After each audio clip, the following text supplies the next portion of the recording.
Hi, I'm Romi. And I'm Nicole. Welcome to the Her Pursuit Pod, where we share our journey of building our business, The Daily Drip, a dynamic media platform that provides content and community for more than 4,000 South Florida female CEOs, founders, business owners, executives, and professionals. Whether it's through our newsletter, events, or this podcast, our hope is to inspire your next big move and arm you with the tools you need to crush it. So tune in on your drive to work, wind down with us after a long day as we share our journey and the journeys of other remarkable business leaders on Her Pursuit. Hi, and welcome back to another episode of Her Pursuit. I'm Romi Wallach, co-founder of The Daily Drip with my partner in crime, Nicole Mastrangelo. And we are here with two of my faves, thought leaders, Rachelle and Karen, talking all things hustle culture and how do you turn off and how important is it? And I think anyone who's on the entrepreneurial journey knows that it's almost impossible to turn off. You're kind of always thinking about what can you do or what can you things that have to get done.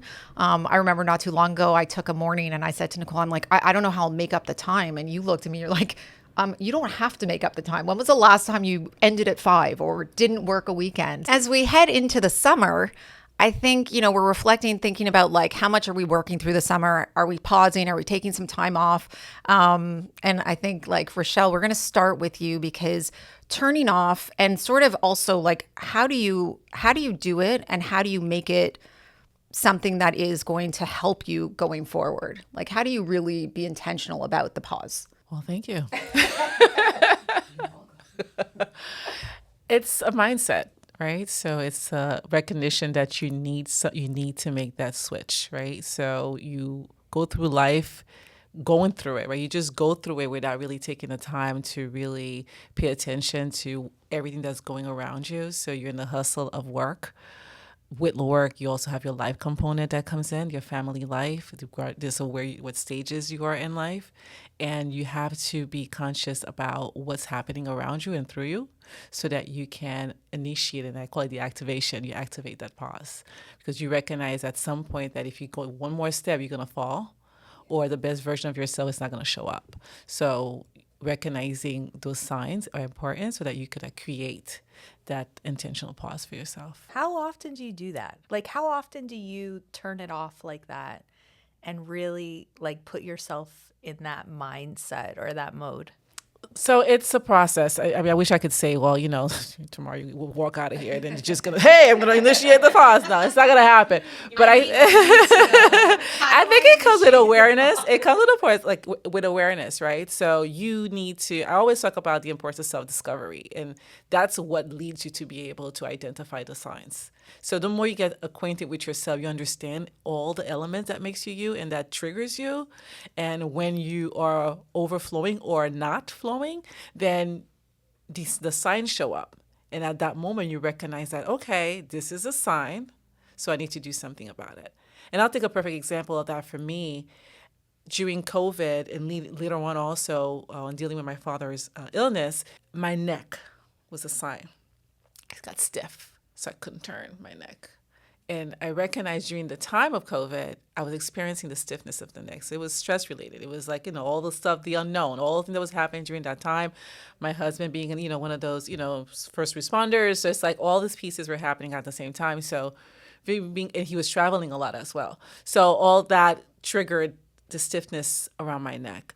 So I recognized that sign from before and I'm like, okay, it's showing up again. So it has to be a correlation there as to when I feel this way, this happens. So whenever my neck starts feeling stiff, I feel like stress is around the corner. Right? I think you and I inadvertently, like, it's not that we're not intentional, but I think our lock-ins are very much a pause for us. And even though we may not frame it like from that same point, we always know when it's time. Like we'll be like, we need to stop just to have a minute to kind of like process everything that's happened, take a minute to kind of look at what's coming. And even some of it, like the first day this year, we just need to like do nothing. Like we just relax a little bit.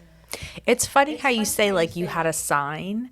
I feel like for me, I'm in a perpetual state of go. That I probably don't even notice the signs. They're just always there. To me, it's normal. But like, I mean, I don't even stop to pee some days. I don't even stop to eat some days. And with you, Karen, like your career is sort of like, you have like cycles, like defined cycles throughout your year. So it's a little bit different because you kind of, you go through that quarter one or quarter two, whatever it is, those tax indicators, and you get a little bit of a break. But do you take other breaks during the year? Is that even a break when you come off of or is it just new busy? I'm sorry, I don't understand this term, taking a break.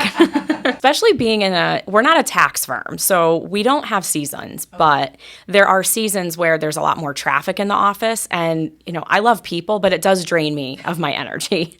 So I listen to my body. I know, when I start getting really short with people and my capacity to handle issues becomes just shorter, I know I need a reset. I know I need a break. And then, unfortunately, I have autoimmune disease. I have for about 17 years. So I do listen to my body. When my body starts to feel tired and I start to get pain, I know it's time for a break.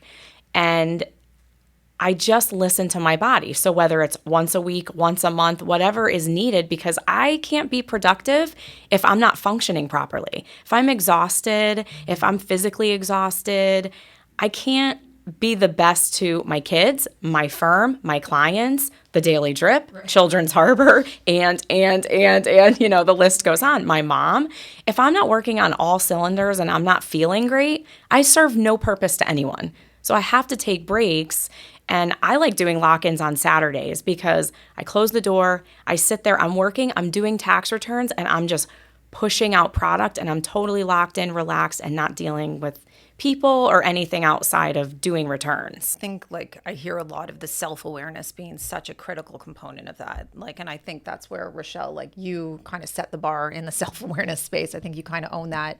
And even so far as to, run a quarterly pause and reset where you literally bring people together to take the time out. And I think, a lot of us, I think we move, especially as entrepreneurs, I think we set new normals as we get accustomed to running, that it's hard to even identify anymore, where we've hit our capacity. And, you mentioned how you love people, but they drain you. And that's very real for me, to be honest. I hit a limit and people just kind of assume that because you are a certain way or you do well, and I feed well off of good energy, but I need some serious alone time to recover from the drain that I find it. And I'm getting better at identifying what that looks like for me and being able to recognize, I'm looking at my calendar, I'm thinking, I just cannot people.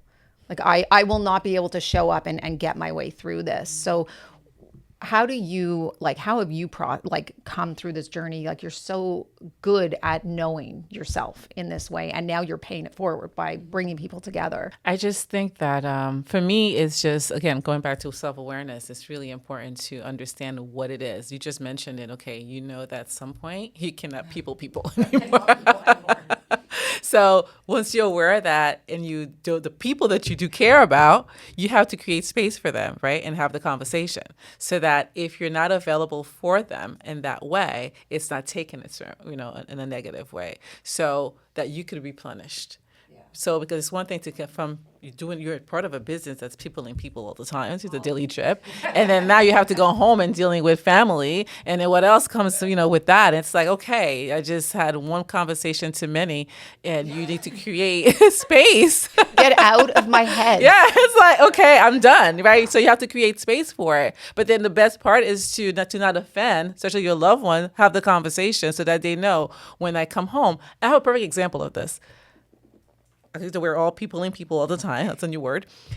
I come home the other day and I hear, Rachelle's okay. I just walked in. One step in.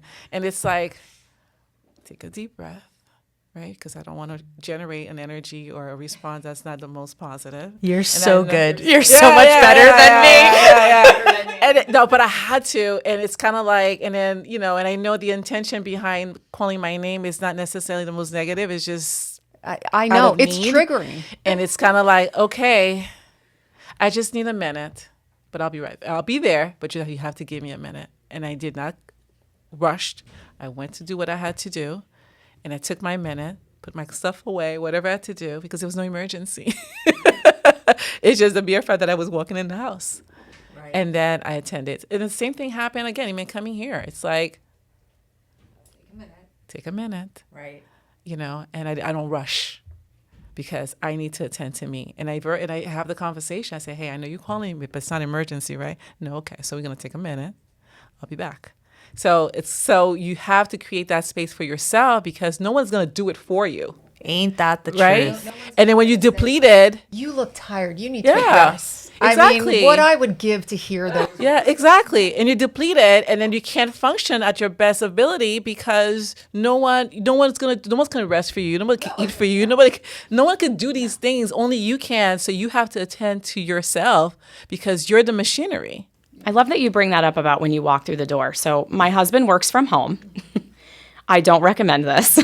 Oh, I'm living your life. Yeah. And we work together without working together. So he sells payroll services. We're a CPA firm. So we work together without working together. And when I walk through the door and he brings up a client, I look at him and I say, is this urgent or can we defer this to office hours? Because I'm home right now and I want to be home with my family. I don't want to be with the payroll champ. And so I set that boundary, and there's urgencies that come up and I totally understand that. I'm flexible, but I do create the boundary, and I think it's important. And I think about like the smartphones that I think was the dumbest idea on the planet. And I really think for me, being able to put that phone away is so important because if not, you're just flip-flopping from all your social media platforms because that's a part of our business now, right? That's a key part of our business.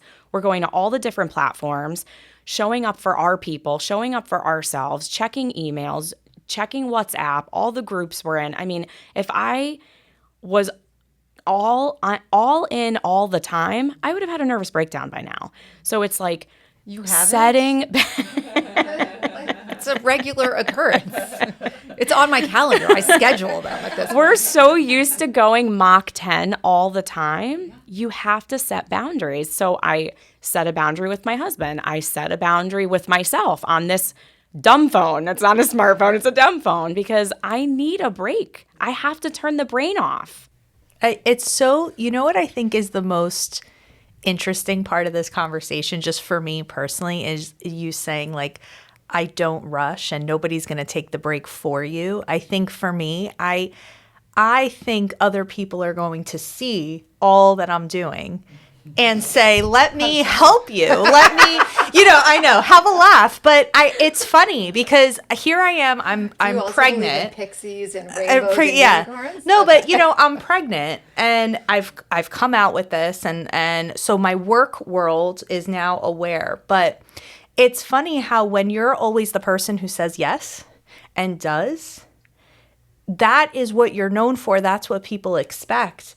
And I'm still getting calls. Are you going to be at my event? Are you going to come here? Can you do this? Can you do that? And I found myself recently saying, I'm sorry, I'm pregnant now. I can't come to your evening event after a work day.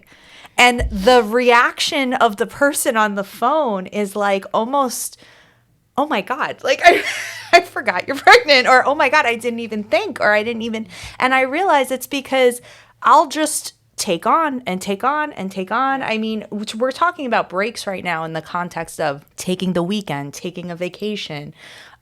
I don't even have a proper lunch most days. I don't even pee most days, so I'm just changing my busy. I'm going from one thing to the next thing, to the next thing, to the next thing.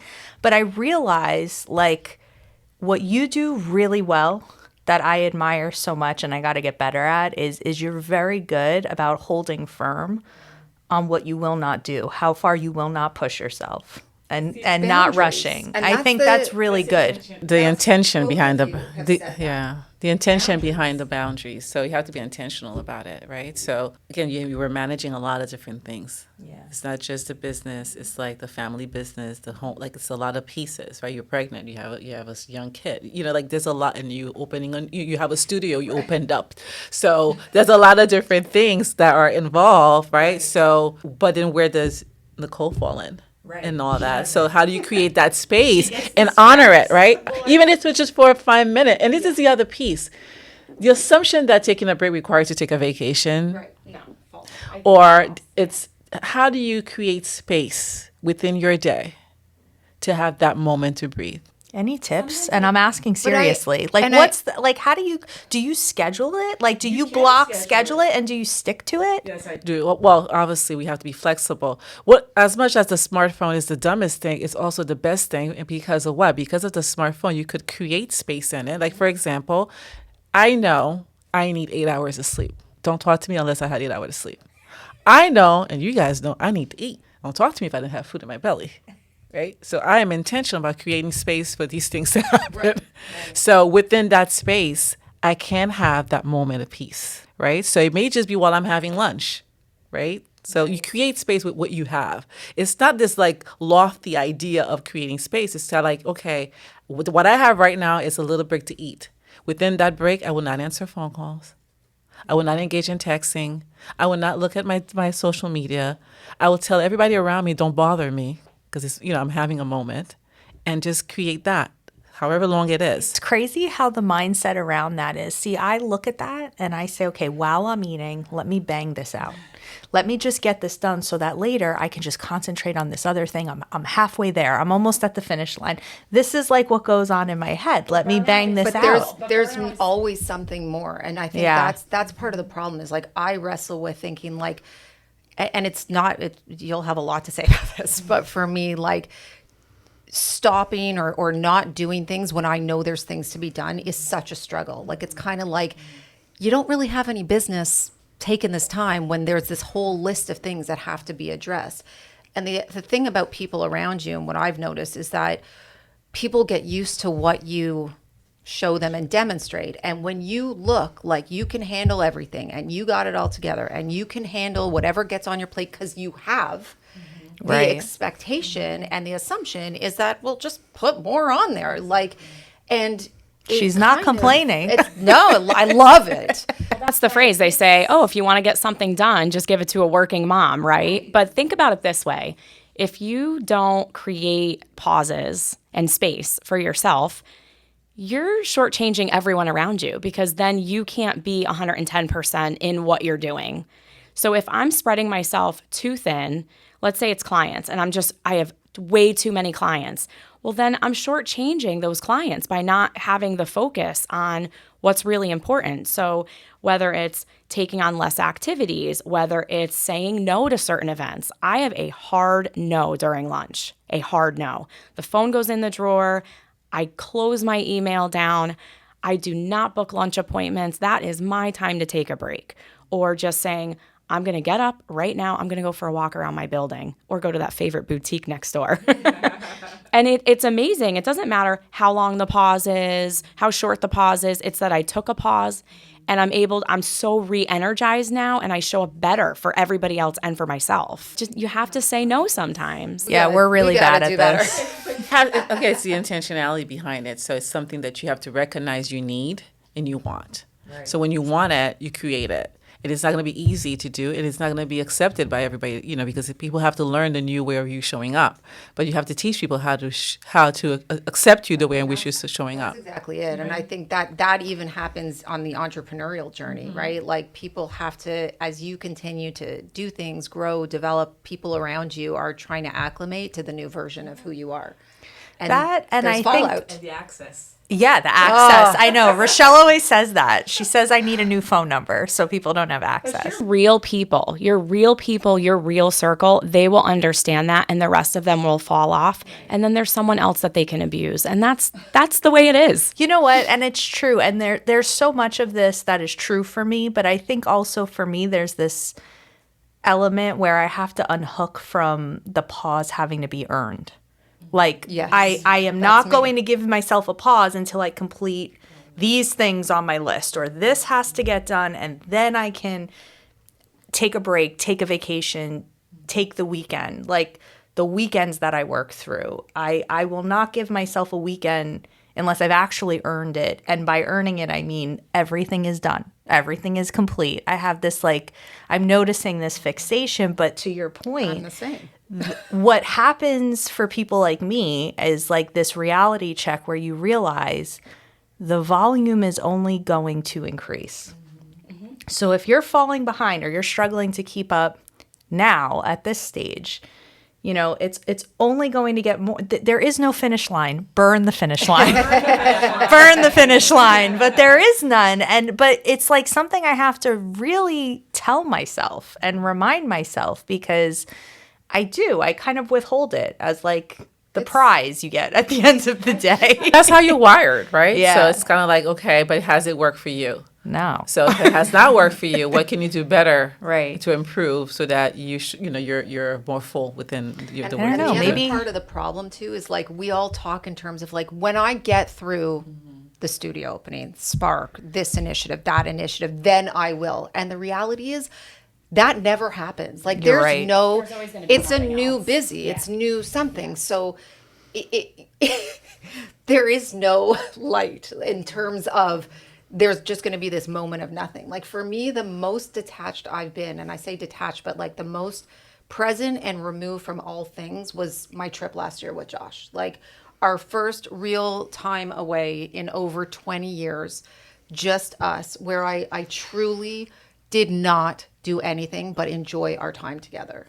And it was, you know, like I feel like I need to figure out how to bring that into like a smaller version and get that back in a day, whether it's or a week, once a week, but it has to come back because it felt really good until the night before we were coming home. And then the anxiety was If you just think about the amount of time it takes to plan a vacation, prep for a vacation, pack for a vacation, then you go on vacation, then you come back, there's all this stuff I'm not discouraging vacation. I'm just saying when we plan our space and our time through vacation, right? But there's all this extra work to go on vacation, right? Unless you have Kelly, who's a fabulous travel agent.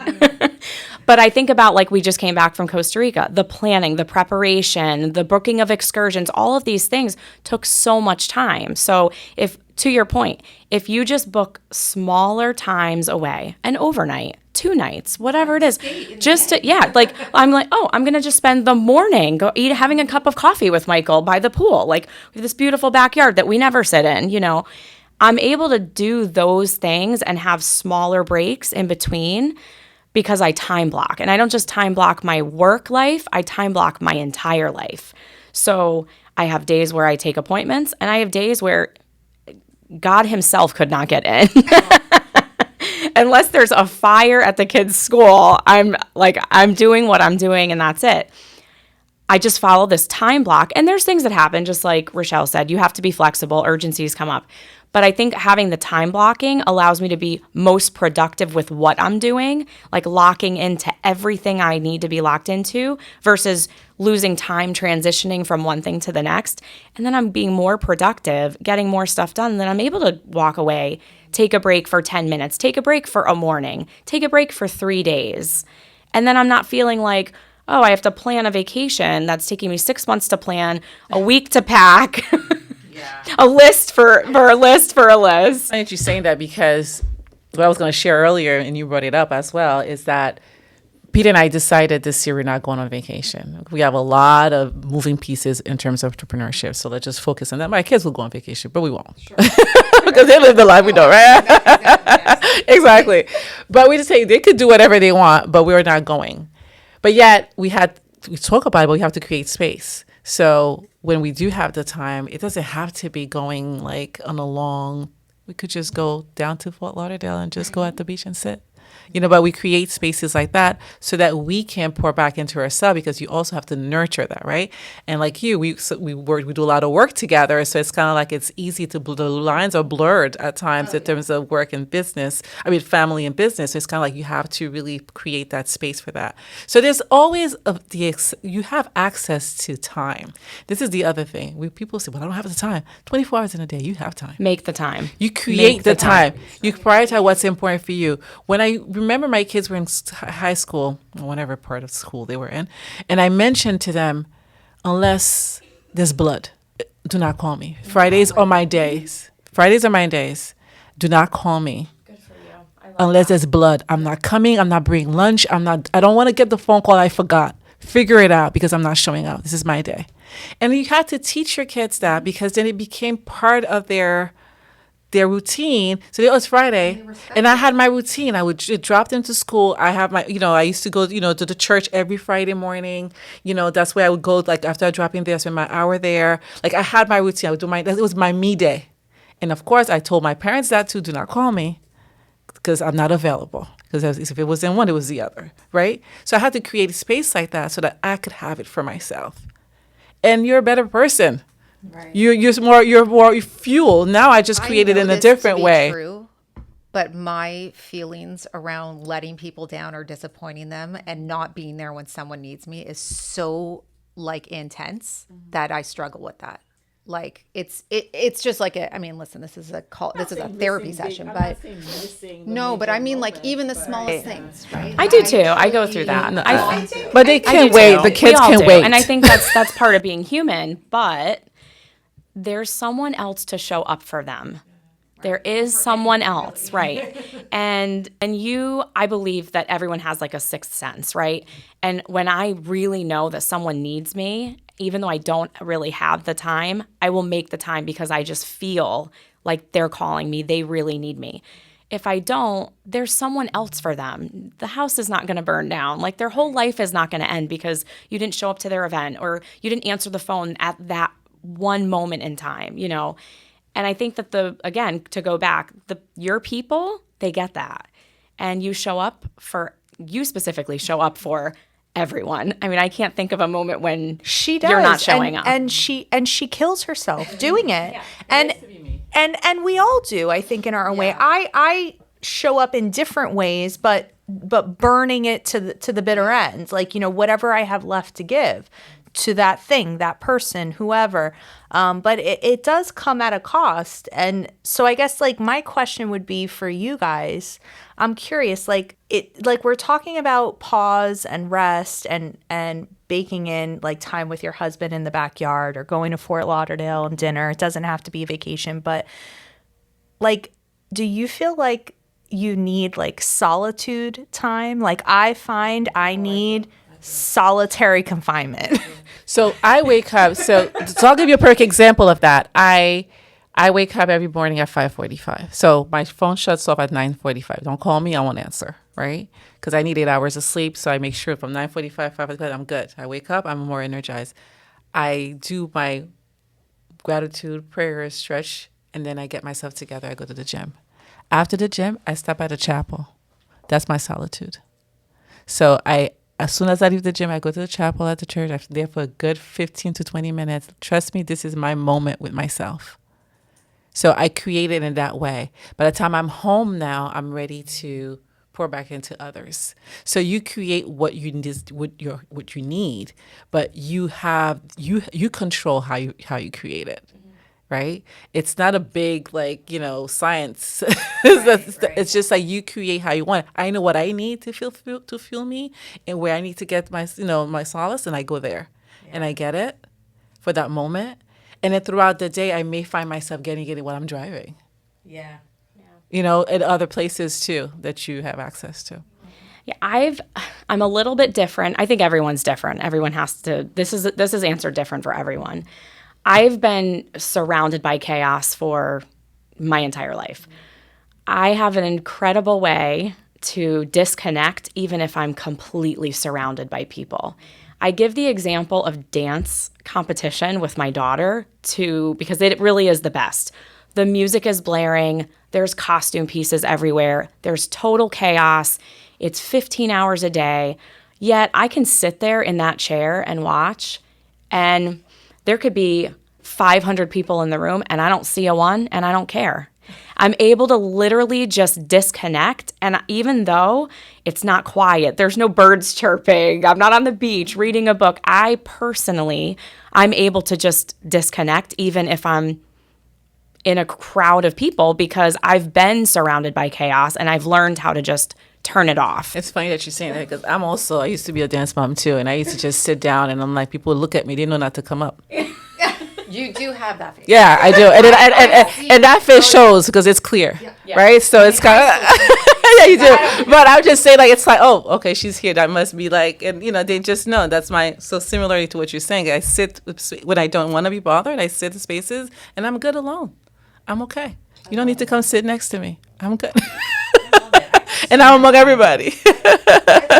Alone time, I think for me, it's become like more and more critical. I think for me, I don't think there could have been two better people to have this conversation with, honestly, and especially because you have very different ways of approaching it, but it comes down to the same thing. It's boundaries, and I think it's rituals. Like I that's kind of what came up for me, is like, how do I create, like, I love what you have for ritual. I moved to Fort Lauderdale to be a mile and a half from the beach in January, and months have gone by, many months, and I haven't established that yet. And it makes me kind of sad, because I think I really need that. And so I feel like inspired to sort of figure out, like, what ritual can I create and what pattern to carve out even the smallest amount of intentional time that allows me to kind of just be by myself, kind of just, I don't know, reset, and then approach the day. Because just like you, like, things are firing at all cylinders all day. People are calling. I love my mom, and she'll be like, honey, I'm so worried about you. You need to rest. And can you do? And then there's like 70 things. And I'm like,